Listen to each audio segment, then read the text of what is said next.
But the goddess, fleet as the breath of the wind, swept towards the couch of the maiden, and stood above her head, and spake to her in the semblance of a daughter of a famous seafarer, Dymas, a girl of like age with Nausicaa, who had found grace in her sight. In her shape the grey-eyed Athena spake to the princess, saying, Nausicaa, how hath thy mother so heedless a maiden to her daughter? Lo, thou hast shining raiment that lies by thee uncared for, and thy marriage day is near at hand, when thou thyself must needs go beautifully clad, and have garments to give them, who shall lead thee to the house of the bridegroom. And behold, these are the things whence a good report goes abroad among men, wherein a father and a lady mother take delight. But come, let us arise, and go a-washing with the breaking of the day, and I will follow with thee, to be thy mate in the toil, that without delay thou mayest get thee ready, since truly thou art not long to be a maiden. Lo, already they are wooing thee, the noblest youths of all the Phaeacians, among that people whence thou thyself dost draw thy lineage.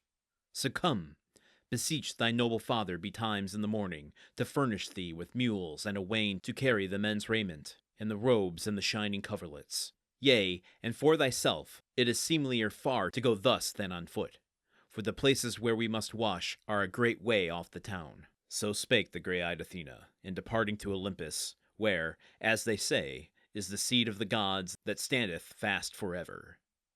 Not by winds is it shaken, nor ever wet with rain, nor doth the snow come nigh thereto, but most clear air is spread about it cloudless, and the white light floats over it. Therein the blessed gods are glad for all their days, and thither Athena went, when she had shown forth all to the maiden. Okay, now this is what I had in mind when Athena was initially talking about indirectly influencing Odysseus' return home. Not being on a boat and taking the visage of Mentor and literally giving advice and guidance and companionship to Telemachus, but taking the form of Nausicaa's friend and guiding her, influencing her, pointing her in the direction to where she will encounter Odysseus. It feels like. Again, I'm going off of that introduction of yesterday's episode where it says, and Odysseus coming forth is fed and clothed and led on his way to the house of her father, King Alcinous. Nausicaa going to a river near that place to wash clothes of her father, mother, and brethren, blah, blah, blah. Like, it doesn't say it explicitly, and maybe I'm reading it wrong, but my guess is Athena is sending Nausicaa to the river where Odysseus is sleeping, right? One thing that kind of caught my eye in today's passage is that we've seen Olympus a couple of times at this point, and only now are we getting a description of it.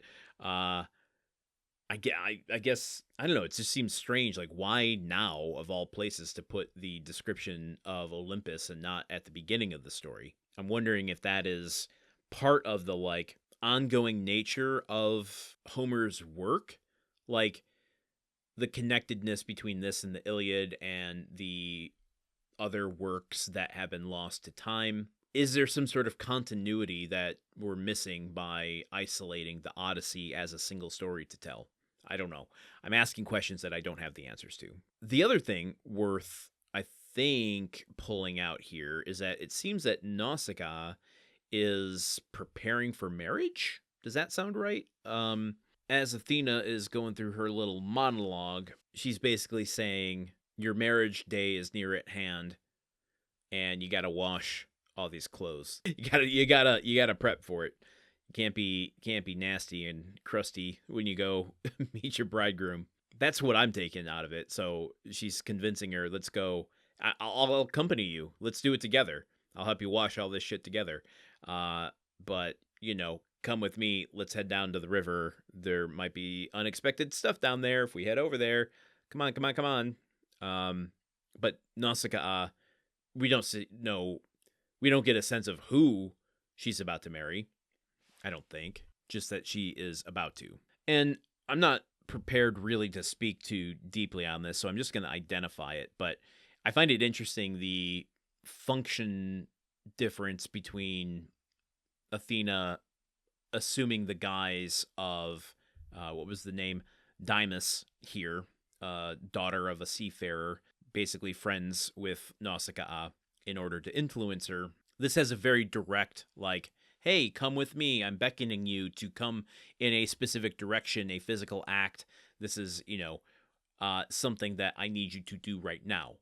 And that differs from how she appeared to Penelope in a dream by creating that phantom to kind of influence subconsciously maybe how Penelope was, where Penelope was at in that moment. And also differs, or does it, from assuming the visage of Mentor on board Telemachus's ship. I guess this is most closely related to, oh my god, I've forgotten the name of the character, but when Athena first assumes Mentes, I think it was, in book 1, when she's first going to visit Telemachus and pretends to be a stranger, just hopping through the port to influence him to go find his father. That's essentially what we're seeing here with trying to influence Nausicaa to go interact with Odysseus. So just interesting to me, the different functions that influence and shape-shifting can have, and when the gods choose to employ that. I mean, let's just say, it's better that Athena is employing it this way than turning into a goat and having sex with a woman to impregnate her. Zeus, I'm looking in your direction. Will she keep up this guise of Dymas throughout this chapter and encounter Odysseus herself? I guess we have to find out with a little bit more of Book 6. Join me here tomorrow. Okay, goodbye.